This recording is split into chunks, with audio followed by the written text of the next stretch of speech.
How you guys doing today? It's Anthony Gangi. Welcome to another episode of Tier Talk. Guys, very interesting topic today. We're going to be talking about creating a multifunctional vision in corrections.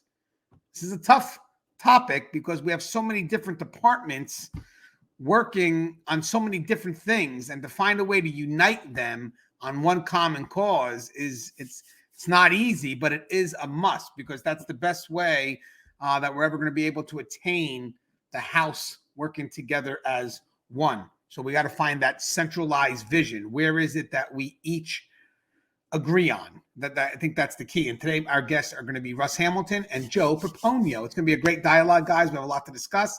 But first, let me get in those sponsors.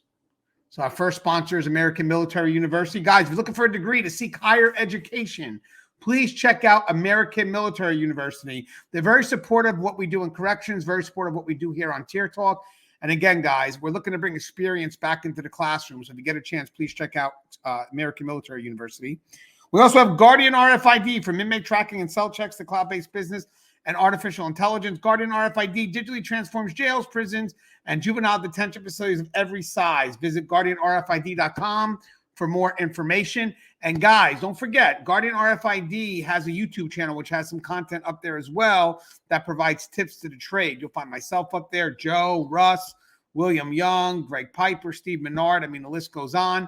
We also have Inmate Manipulation Decoded. Inmate Manipulation Decoded is available. The link to that is in the description. If you want to learn how inmate manipulation works, that's a good book to read. And we also have Lessons Learned While Working in Prison, My Journey from Officer to Administration. Basically, if you're looking to take your correctional career up a notch, that book will help you. It answers a lot of questions that you're definitely going to come across in the career, but also gives you a chance to provide your thoughts and then maybe eventually pass that book on to someone else. And the link to that is in the description. All right, Russ, what's up, Russ? Anthony, so glad to be here, man. I don't think I've done a video in a couple weeks now. It's been a while. You've been busy. How's well, actually, you know, it's been a couple weeks. You may have some new subscribers here. You mind introducing yourself to our audience? Not at all. My name's Russ Hamilton. I am a former and retired correctional sergeant with California Department of Corrections. I have also worked as a senior correctional officer in the juvenile field, and I currently work for a private company doing reentry and rehabilitation work with inmates at a local jail and probationers and parolees at a local probation department. And Russ, I know you have a group on Facebook called Keepers of Chaos. How is that group doing?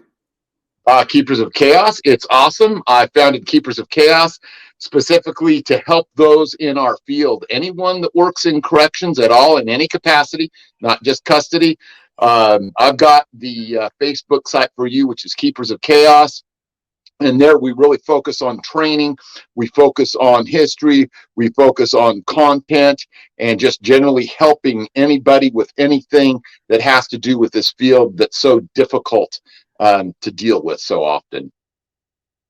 Sorry, I swallowed water wrong here. I got my corrections. What is it? Here it goes. Corrections, little thermos or whatever it is. So I swallowed wrong. Got a nice metal straw. All right, and we also have Joe. Let's get us everybody back. We also have Joe Pomponio. What's up, Joe? What's happening, guys? Good to see you. Hey, Joe, you mind introducing yourself to our audience? Absolutely. My name's Joe Pomponio. I am a retiree from the Department of Corrections as a lieutenant of 29 years, 6 months, and 18 days. And current panel member for Anthony and helping living the dream, man, spreading the good word. Yeah, and today's going to be a tough topic. We're going to kind of develop it as we go, because creating a vision for corrections, even though there are some states that believe they have a great vision, they may not realize that that vision could be very isolated. Because having said that, to be honest with you, we need to make sure that the current staff that we have understand what's that end game, what's that end result, but they also have to understand how they're part of that end result. And I think before we ever try to create a vision, we have to make sure everybody's on the same page as to what that end result is and what their part is in that end result. So kind of leaning into the first part that I want to discuss is in corrections. Why is the vision statement so important? I kind of touched into that a little bit, but Russ, what's your thoughts on that question? Well, the thing about a vision statement is we have to have some kind of guidance. We have to know, a little bit of where we've been, but more important that we have to know where we're going. It's like getting in an automobile, and if you just decide you're going to drive and you don't have a final destination in mind, or at least a goal that you're going towards, you're going to be lost. You're not going to be able to develop the policies and procedures that are necessary to get there. You're not going to be able to request the resources that you're going to need to get there. And you're going to have, one of those situations where morale just gets put on the back burner, and that you're not able to function as an actual correctional law enforcement agency. You're just existing as a warehouse at that point. Right. And guys, I just want to read an example of a mission statement. Now, we're not going to judge. I'm not reading it to judge. But Florida Department of Corrections has expiring success by transforming one life at a time. Now, to me, again, not judging, but if I see that, to me, that's a one-sided mission statement. Could be wrong. I'm just saying, I'm not here to judge. I'm not here to say that it's a bad one or it's a good one. I'm just saying, when I read that, if I was custody, I wouldn't know how to connect to that unless I truly understood my part in that. Unless I truly understood what's my part as custody in transforming the lives of other individuals. Hey, Joe, what's your thought on why a vision statement is so important? Well, I mean, you got to have a direction. You got to have a direction where you're going, man. If you don't know where you're going, how the hell are you supposed to get there? And how are your people going to follow you to get there? You got to have a vision in order to lead your people in that same direction. You got to have a goal at the end of the day. Even if it's a day by day goal, you still got to have a vision no matter what. And you got to determine how the best way to get there. And that's not just for yourself, for leadership people, you got people underneath you, you got to lead them to the same vision. So you definitely got to have a direction, got to have a game plan and the needs to get there. Yeah. Like, I'll give you another one, the Rhode Island vision mission statement, but there is a difference between the two. We'll explain that. Well, they put it as both, but technically it says the mission of the Rhode Island Department of Corrections is to contribute to public safety by maintaining a balanced correctional system of institutional and community programs that provide a range of custodial options, supervision, and rehabilitative services in order to facilitate successful offender reentry in the community upon release. Ooh, that's a long one. Guys, the difference between a mission statement and a vision statement, by the way, is once you have an end goal, the mission is basically how we get to that. And the mission is usually something we're doing every day. And believe it or not, guys, the mission is where you look to connect everyone. Because in the end, we get what the giant outcome is. But I think a lot of us are more concerned about what is it that I do every day that connects to that bigger picture. So definitely understanding that mission and understanding how that connects to that vision is a very big part of what it is that we need to try to push as management. And would you agree with that, Russ? What are the main differences between a mission and vision statement? I think in some ways it's hard to pull them apart. I think that there's a lot of overlap there. But the thing that I look for as far as a mission goes is mission to me tends to be more about the tactics and less about the strategy. The idea about the other, it tends to be more strategic. It tends to be further based, and it tends to be a bigger picture type of look at things. Yes, and what's your thoughts on that, Joe, as well? I mean, mine's pretty generic, pretty blunt. I mean, to me, the mission is your ultimate goal of what you're trying to achieve on a daily basis, and the vision is the way you apply it and how you get your people there.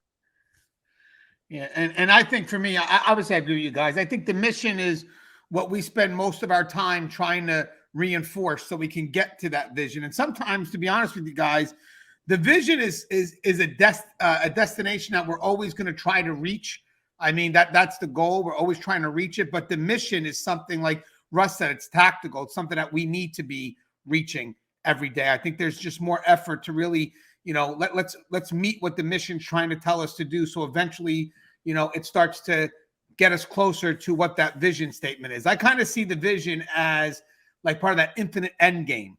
It's like we're always striving to meet that bigger picture. Now, one thing, guys, I want to mention, the thing about corrections, and the reason why we're trying to, the title is called Create a Multifunctional Vision is Corrections, is because there's so many different areas of responsibility here that for the agency to adopt a simple vision, it may isolate in nature. Again, like for the Florida one, again, not passing judgment, but unfortunately part of the dialogue is if you're having something that's solely fixed on rehabilitation, there may be some people that aren't connected to that at that level. And therefore, they may not see themselves as part of that vision. So now you have yourself a vision that's very isolated. Because in the end, I get that we do have to rehabilitate these inmates, but there's also other avenues that are taken that are just as important for that rehabilitation to occur. So now you may have this one-sided vision because now custody may find themselves not. I get what the outcome is, but you're not putting anything about what we do in that, which is safe communities, however it is that they view their public role, if you will. Would you agree with that, Russ? Yeah, kind of the way that I look at it is that your vision and your mission statements, they have to be built on something, and everything that we build has to have a foundation. So if I kind of like go into a little bit about like if anyone here is familiar with Maslow's hierarchy of need, the whole pyramid idea is we have to have a foundation, and for me, and I think for all of corrections, the natural logic that flows out of that is the fact that, first and foremost, it's about public safety. So we have to have, public safety first. We have to have safety for everyone that goes in there to work. And then we have to have safety for the inmates, maybe that's the third rung that we can put it on, or the third level of that pyramid. And then after that is everything else, right? Whether or not which order you want to inculcate rehabilitation, or education, or all of those other things, those three things have to come first, or the others are impossible. You can't just start building them whole cloth in midair and expect that they're going to hold up. Yeah, and the unique thing, first off, Russ, I love what you just said there, Russ, because I love how you introduced it by importance, because again, it's you can't sit there and say that our number one thing is transforming lives without putting that foundation in, which most of us, let's say from the custody side, are very proud of. We're proud that we're able to get a foundation where these things can occur. I love that. And that kind of goes into know the core values of the agency. What is it that the agency should always have to adhere to? Like, I mean, I know sometimes we get pressure to, change things, but at the end of the day is we always still have to stay connected to the core values of the agency, which I do agree is protecting the community and having a safe and secured facility from within. And I think that has to be something that's put into that mission statement or even the vision statement at the higher level, because that's something a lot of us are going to connect to. The funny thing about corrections is that it allows for two extremes to exist. It allows for the softer side of rehabilitation, which is needed. It's needed, but it also it should allow for that side of accountability, which is the side that most people don't want to discuss, but it's needed. So having said that, you need a vision statement that finds a way to balance both, so the parties that sit on those extremes can say, yeah, I see myself in that, or I see myself as a part of that. Because having said that, even as a mission, these are the reasons why I'm holding people accountable. These are the reasons why we run a safe and secure facility, because at the end, these are the things that need to occur. But if you're only showing one side and then not putting the other side in, not putting the accountability side, not putting the punitive side, because there should be some punitive, because that does relate to accountability, then the problem is you're eliminating one whole big important part of a running. And I get it that the vision is something that the public has to connect to. Yeah, but the vision is something that we have to connect to first. If we don't connect to it first, then how do you expect us to carry out the missions that lead to that vision? So, hey, what's your thoughts on the core values of the agency, Joe? Is that something that before we adopt to any vision or mission that we should have that established? Yeah, I mean, absolutely. You figure, on the custody side of things, we have one mission, and then within the confines of a penitentiary, you have several different areas that have different missions. Medical has their mission from a medical standpoint. Education has their mission from an education standpoint. And it's our job as a team to kind of embrace it all and to incorporate our duties along, to align our visions with their visions and make the system run smoother. I mean, accountability is one thing, but accountability doesn't fix it all. You got to have people in there that have an open mind that can embrace the multifunctional areas and know that education is an important part. You figure a lot of these convicts that are coming into the penitentiary, most of them haven't graduated high school. You know, Even from a custody standpoint, I think a GED is important. It's one building block for them. And like you said, the public sees one overall vision, but they really have no idea of the multifunctional vision that takes place on the inside. From the different areas, classification, medical, education, what have you. And no matter how long you're in the business, if this is from a supervisory standpoint, I can tell you it's not a job where you have where it's a good thing to have tunnel vision. You got to open your mind, you got to open your broaden your horizons and understand the full scope of everything, and understand that all the mission statements and all the visions from the different departments kind of align together and come together at one point, and it's our job to make sure that we're on the same page, which normally we are. But there are times where we got to sit down and discuss and find a way to make all the visions come together to meet that mission. Yeah, and by the way, you mean have all the missions come together to meet the vision? Correct. Yeah. So right. So obviously we have a lot of independent functions, and basically you have to look at the inmate as a whole. What is it that we're trying to do collectively, to meet the needs of this inmate as a whole? And a big part of that is a safe and secured facility. Now, with that said, we could spend most of our time coming up with a vision that we believe the public may agree to, but I do know that everybody that enters this profession may enter it for certain reasons. We get that. There are individual reasons why people enter this profession. There is a giant why.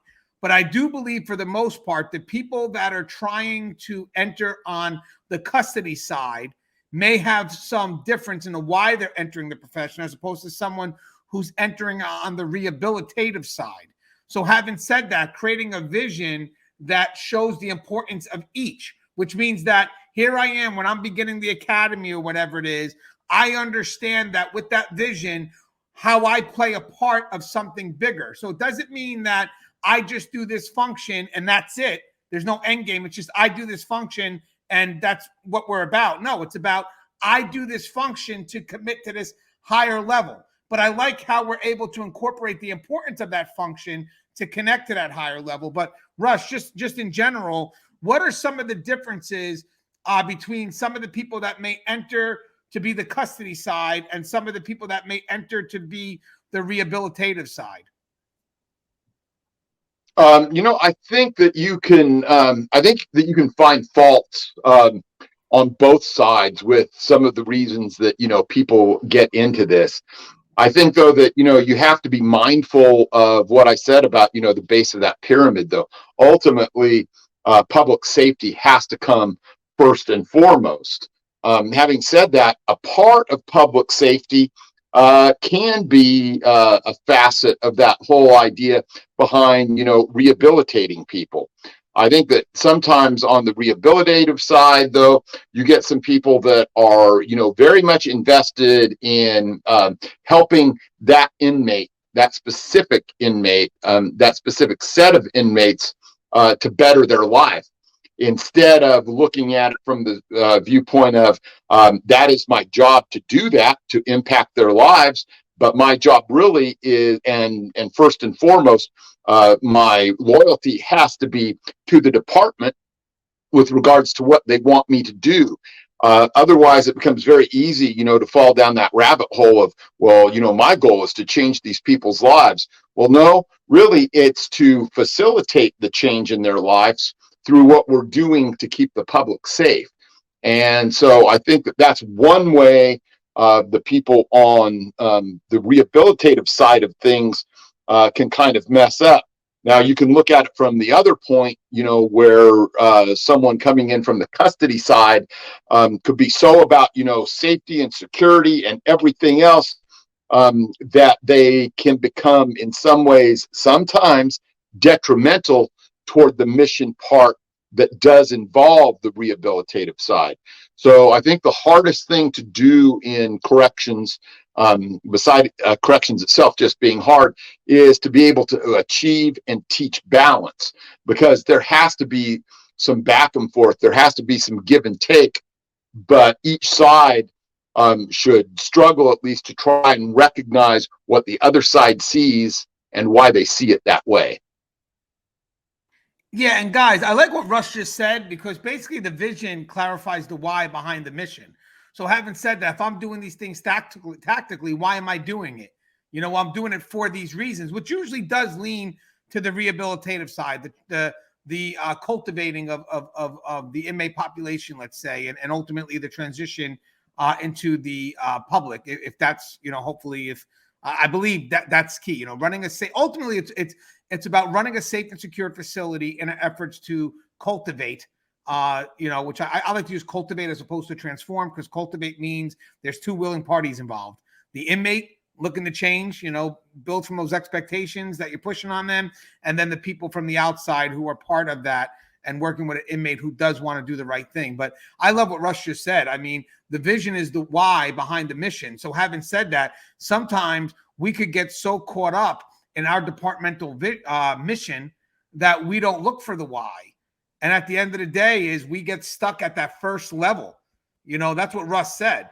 We get people that could be stuck at that first level. And at the end of the day, we're not doing anything collective as a house. That's why it's very important that even when, as management, when you're walking around, you could have a lot of isolated missions, if you will, of different departments doing different things, because that's what it is to departmental standards. But we as management should always be able to let staff know, okay, I get it, but do you know why you're doing these things? Do you know how what you do is elevated to that next level where we're all together working as one? So I really did love what you said, Russ, because technically the why behind it all is what elevates us, into that, what would be a collective vision. I mean, if you don't know the why behind what you do, then technically I think that's a big reason why most people, why are the importance of what you do?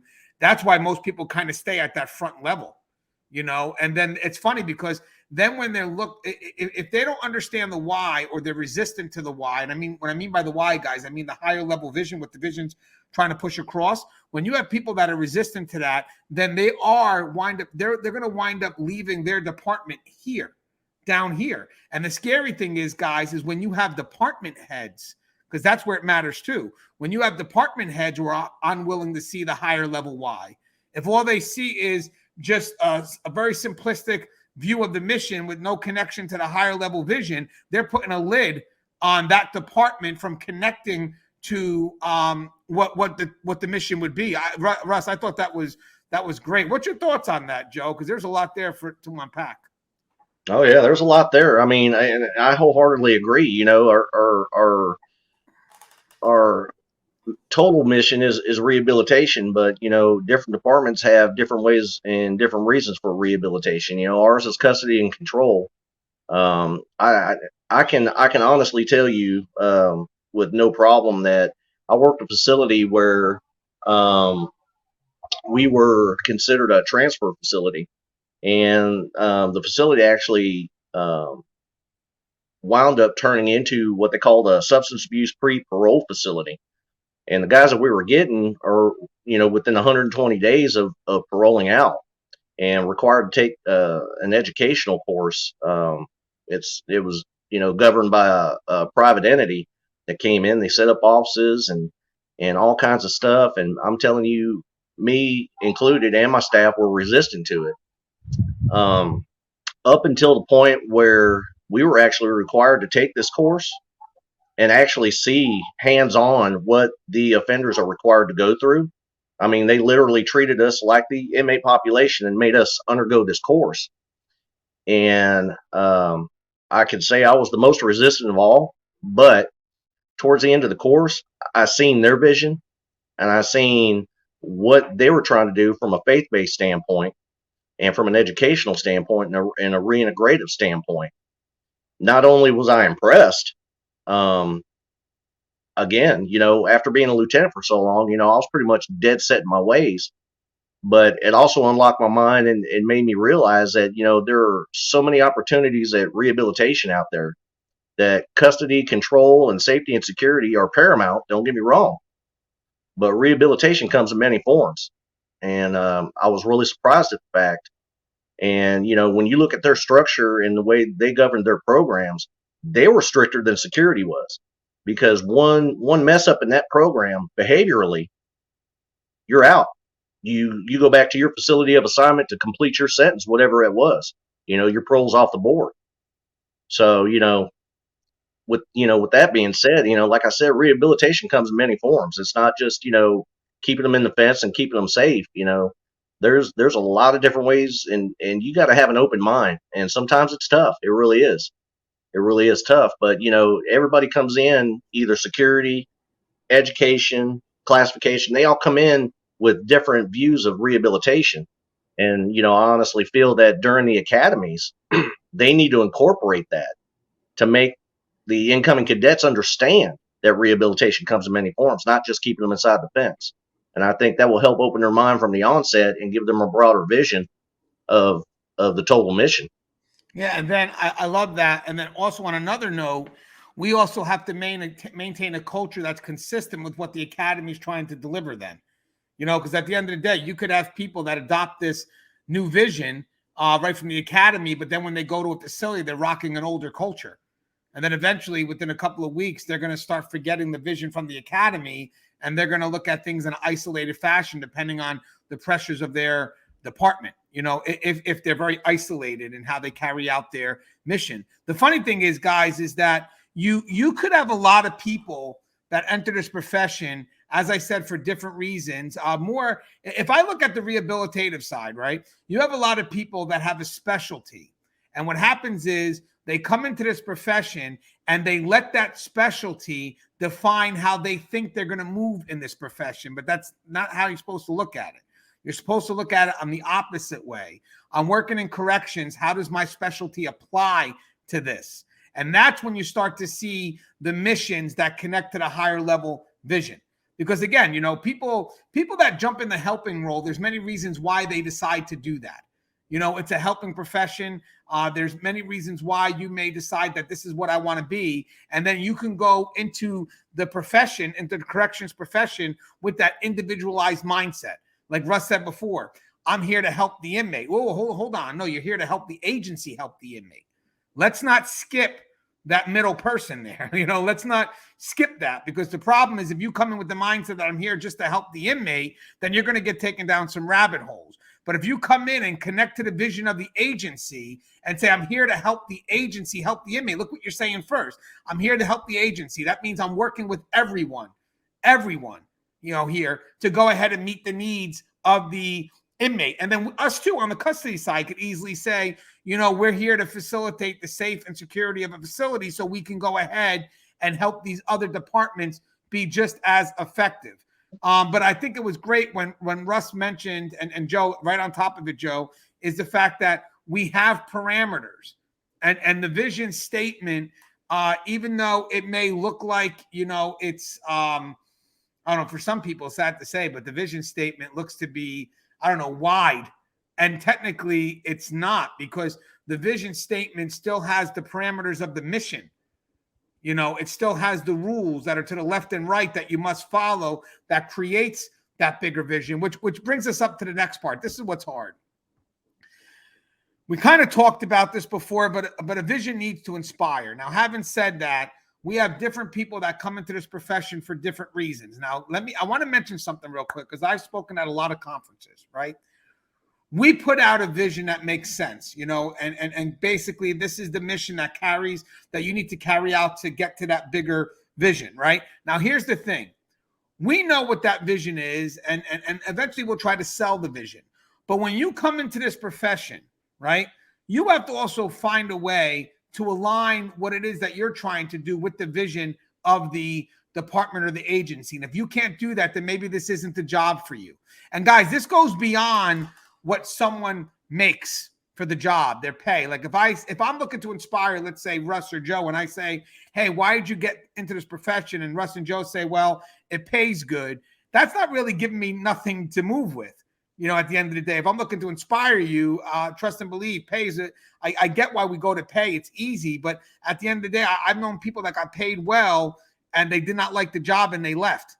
And then I know people that pay is okay, but they love what they do and they stay.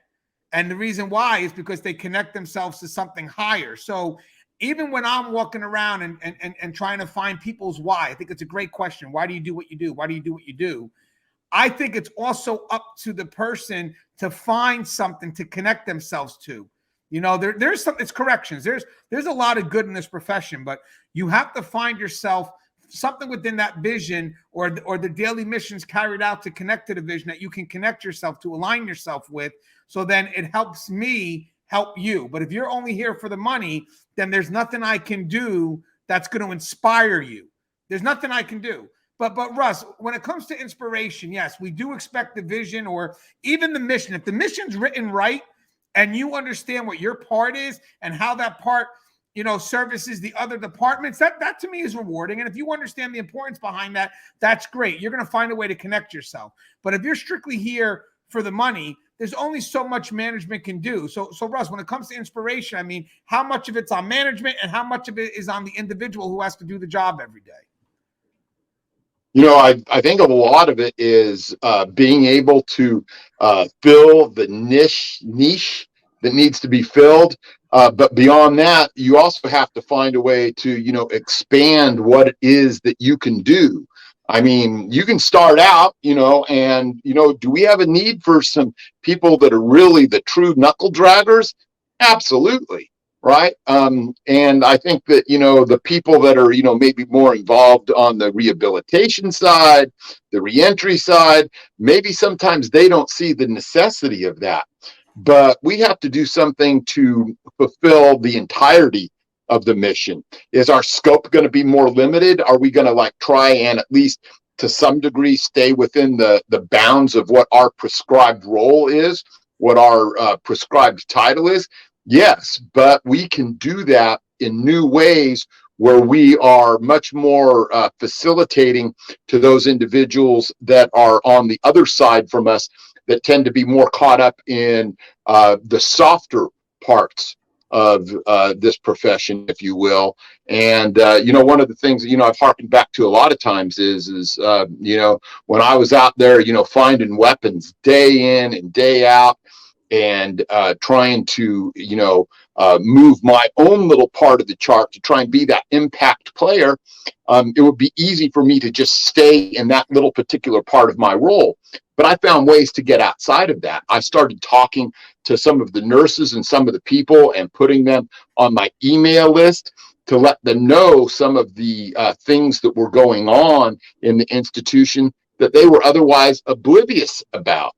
And that put them in a position to be able to come back to me later and come to me with concerns that made the entire unit, the entire facility possibly more safe, and that they were being included in things that they were able to change the arc of what their particular, little corner of the pie was, and help us to come together and serve the common good.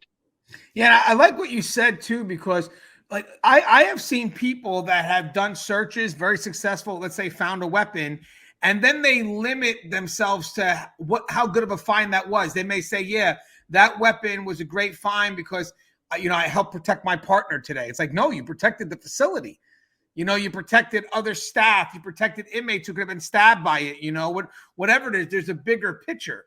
And sometimes that's up for us to remind people like, hey, I know you're so used to working inside this box, but what you don't realize is everything you did today affected everything outside the box. Even like a search like that where you find a weapon, it's great when someone has the higher level perspective saying, yeah, I made the facility safer today, and when they define facility, it's got that broad definition of everything, like from rehabilitation, people that are coming in, to saving the inmates as well. I mean, it shows that connection.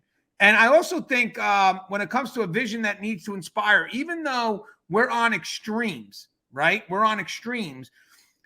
Here's the funny thing, guys. I know we talked at the beginning that the vision and the mission sometimes get intertwined, and I've seen that in some of the research that I did when I was looking for a better vision statement. But the reason why I think the missions could be somewhat a little different is because the missions could be reflective of the departments in their effort to move up to that next level. So I think there could be certain things in a mission statement that are unique to that department to bring them in, but to let them know of the bigger picture. So like the mission of medical every day may be slightly different than the mission of custody, but then it's always going to have that final connection to it that brings it up to the higher level. So, again, like, are you okay as custody committing to this mission every day where it's safe and secure and all this other stuff? Yes, I get that. Now, the great thing about that is when you take it up to the higher level, where your importance was at that foundation. You knew right off the bat that it's because of this we're able to get this. If you go to medical, care and all this other stuff, are you good with that? Yeah, and they may not relate so much immediately to the safety and security side unless within their mission it's reinforced. So I think that the mission you get a little variance with depending on the departments, even though most don't see it that way. I believe that gives something that people could connect to on the initial level, and then at the heightened levels where we find a way to combine it all. So now the people that are coming into this profession for the different reasons have something to connect to by ways of the department that would hire them out. So like a mission statement for, let's say, social services may be different than the mission statement from education, but again, still going to connect something to the higher level picture of how we all work together. And I see you guys agreeing with that. What's your thoughts on the mission statement being a little bit unique, but still creating that higher level picture of us working together? Go ahead, Joe. Yeah, I mean, each mission statement is unique, but the goals are different. That's and I agree with Russ in the fact that I used to keep other departments informed of things that were going on. Specifically education. Most of them, are the Texas penal system is they have what they basically their own school district that teaches. And a lot of the times these are retired teachers from other school districts, and when they come in, they don't see a classroom full of inmates; they see a classroom full of students. And we used to go over there and do kind of like 8-hour in-service classes with them from a security standpoint to kind of point things out to them and kind of give them a insight into our vision and our daily operations. And when you keep them involved, other departments, medical, education, whoever it may be, communication and empowerment. Empowerment just doesn't go for your staff; it goes for everybody you come into contact with. And it's amazing that after a certain period of time, education, for example, when I would go through and do random shakedowns of the classrooms and stuff like that. The teachers would be walking with me and ask questions. Well, why are we doing this? Why are you doing that? Why are you looking at my desk? Why are you looking at this? And a lot of the times they would be defensive about it. And when I would explain to them what I'm looking for and why I'm looking for it, they had a better insight from a security standpoint of what we're there to do. We're there to keep them safe. And after a while, it got to the point where the teachers were shaking down their own classrooms before and after each class. And they would bring me things. Hey, Lou, here's an electric pencil sharpener I found up in the ceiling that the convicts had busted down or looked like they were fixing to make a tattoo gun. When you empower everybody, It doesn't matter what your mission statement is. When you empower the entire team, the vision is going to be the same at the end of the day. That's why communication empowerment for all staff, not just security, medical, classification, everybody. Communication empowerment's the key. No matter what your mission is, at the end of the day, your vision is going to be the same. Yeah, I like that, Joe. And I wrote this down. If you can't inspire people to achieve the mission, they'll never be fully engaged in a higher level vision. I think as we were discussing this, and I just kind of came with the thought just now based on what you guys were saying and just trying to let the discussion develop. The thing is, I think we could spend all day trying to connect these extreme functions to some extent. They could be seen as extreme, even though I may not see it as extreme. There could be some that do.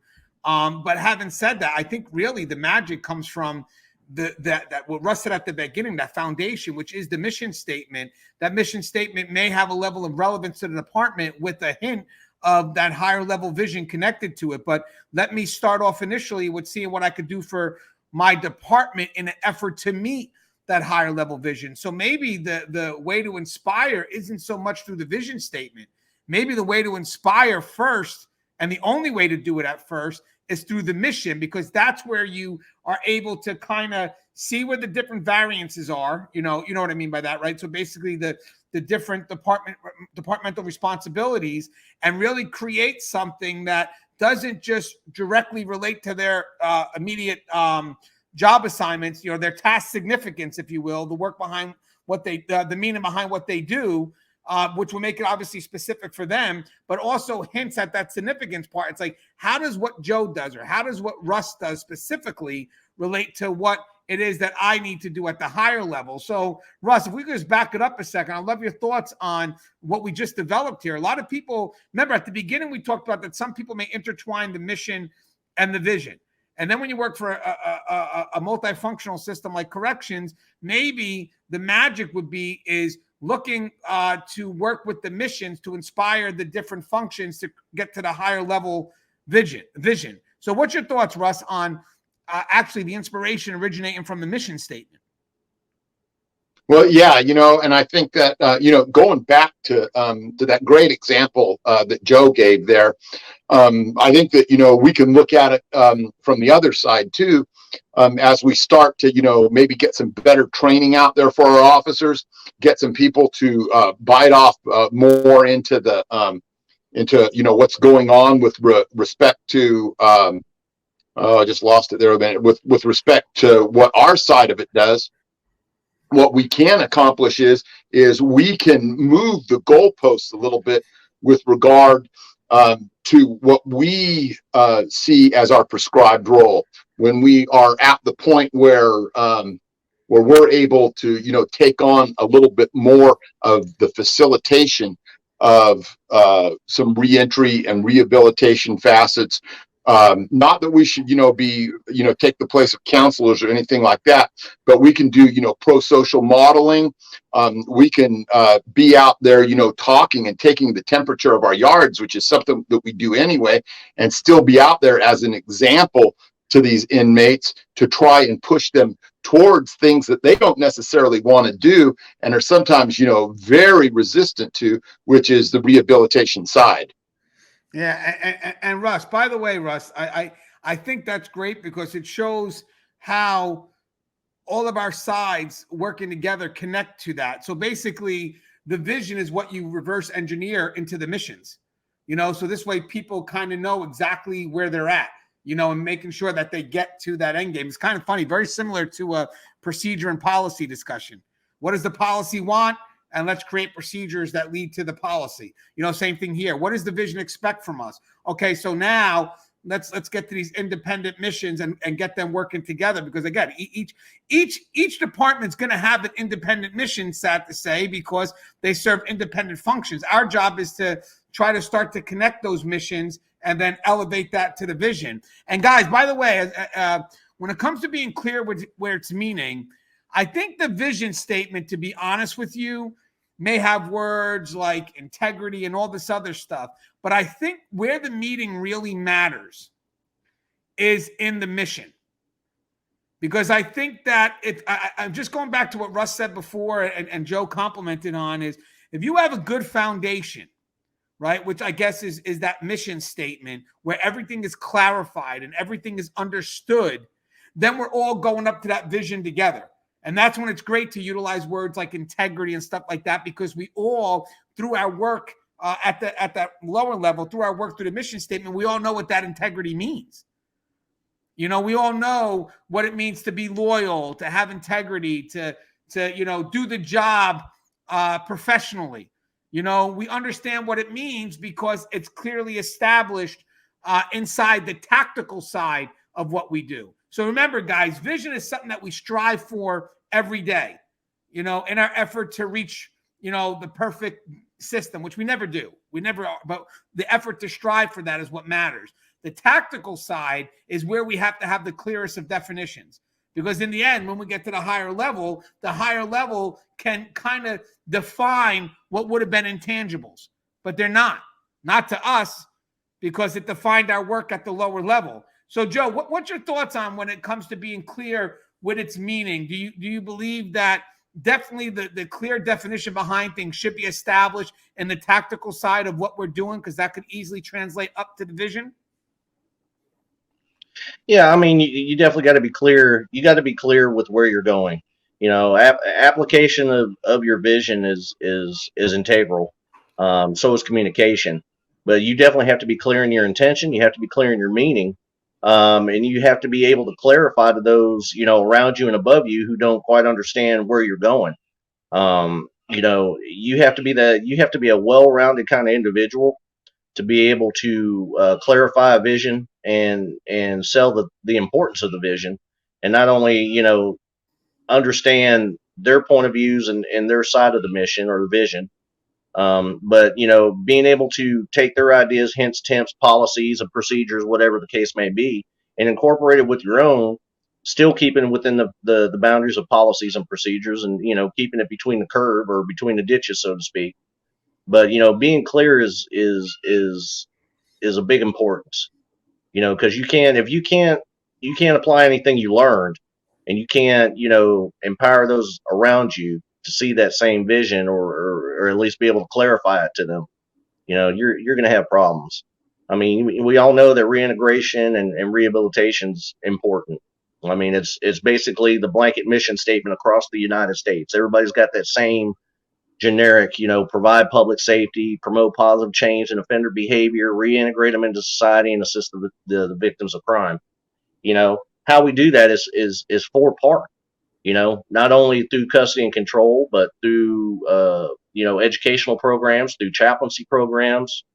You know, our job is to help them help us.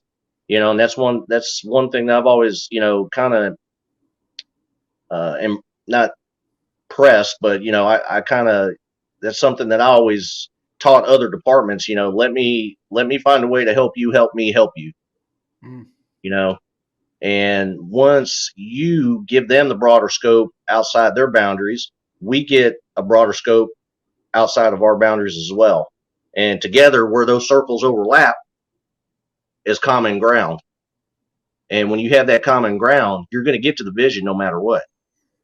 I love what you said, because to me, when the circles overlap, that's where the vision is.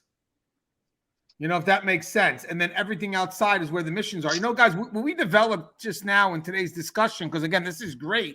If you go back to the beginning and then watch it again, you can see we developed a unique difference of how the mission can be utilized.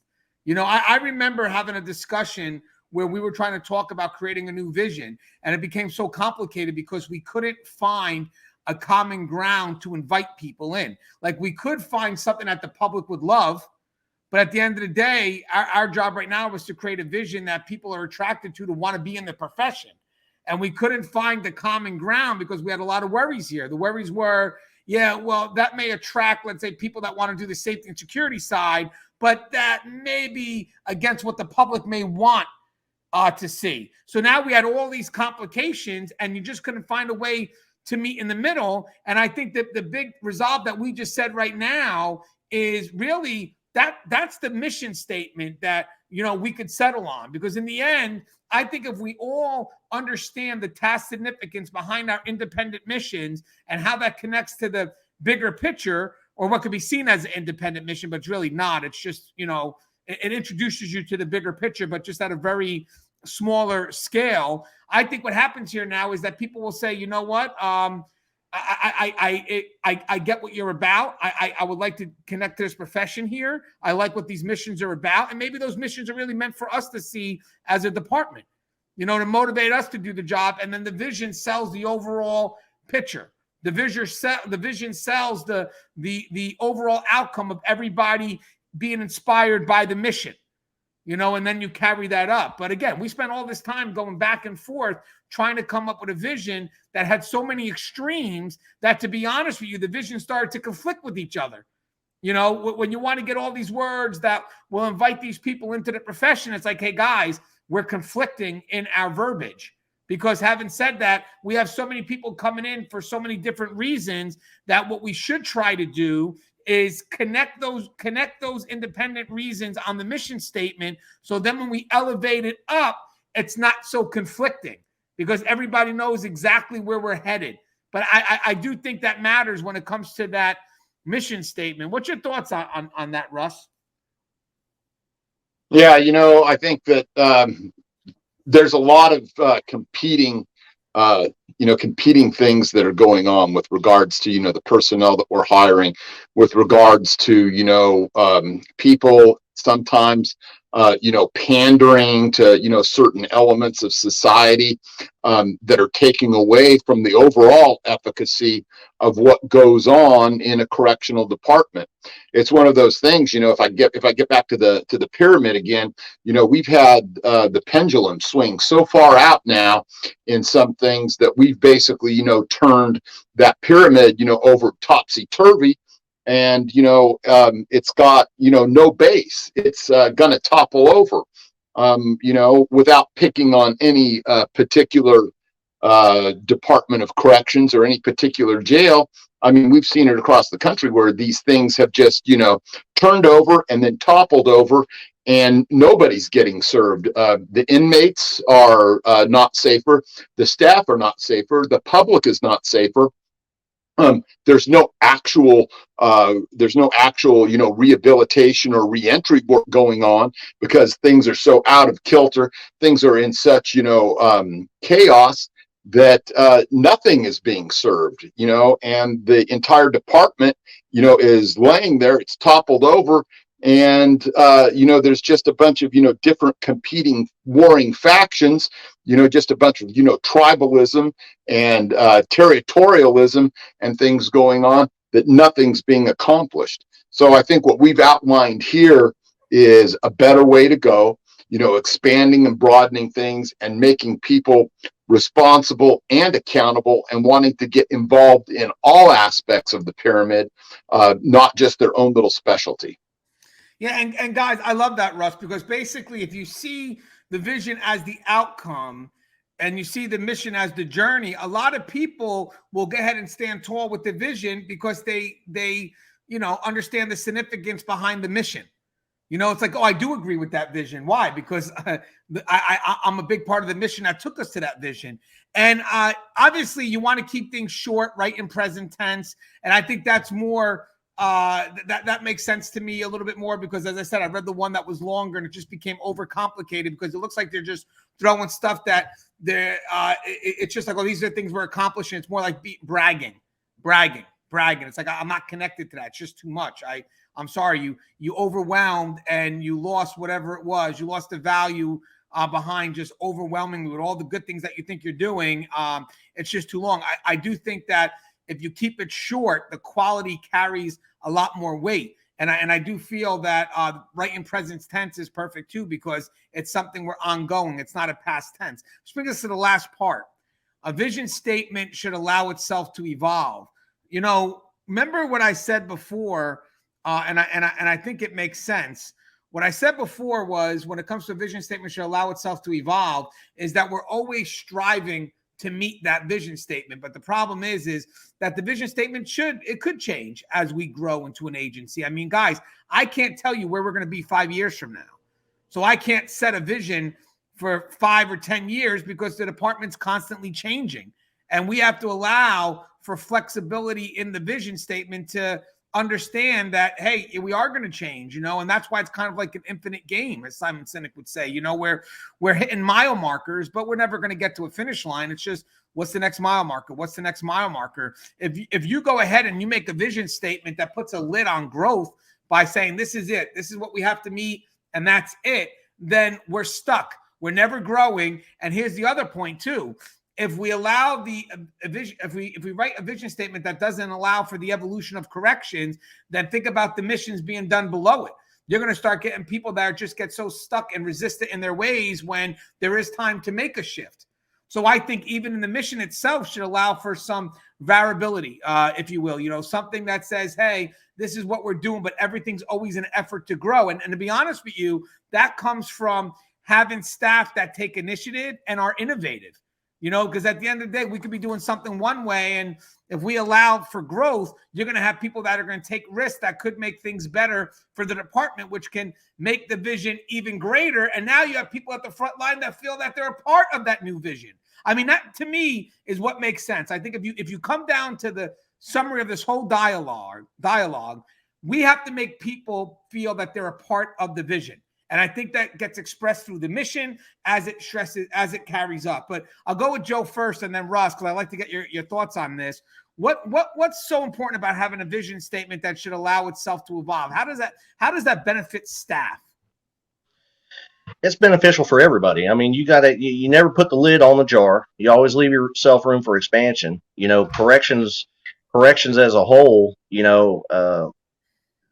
has a bad habit of over departmentalizing itself, and it seems like we create more departments, we find more ways to put a wedge in there than we do to bring things together. You always have to leave that vision open ended, and always incorporate the staff with you and below you, or beside you, or from other departments. You got to leave room for everybody to evolve and grow, because if you put a cap on it, you leave yourself no room to better the vision, or better the mission, or better the agency. People build houses, and 10 years down the road they add on to it.